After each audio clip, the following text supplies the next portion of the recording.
G'day, it's Mike here, visiting Payam Data Recovery to show you behind the scenes as one of their technicians, Dimitri, works on a very common but devastating scenario, a RAID 5 array with 2 failed drives.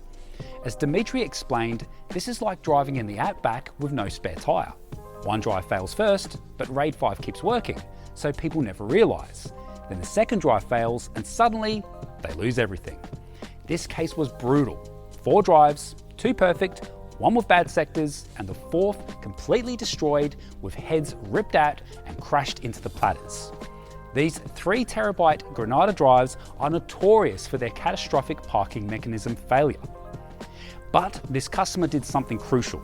The moment he heard trouble, he shut everything down and brought it straight to Payam. No restart attempts that usually make recovery impossible.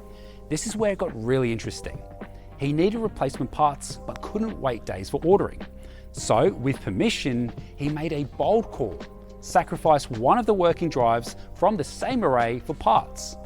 After cloning it for backup, he cannibalized it, transplanted the heads, replaced the parking mechanism, and brought the destroyed drive back to life. Result? Full access to terabytes of irreplaceable data. Got a failing RAID?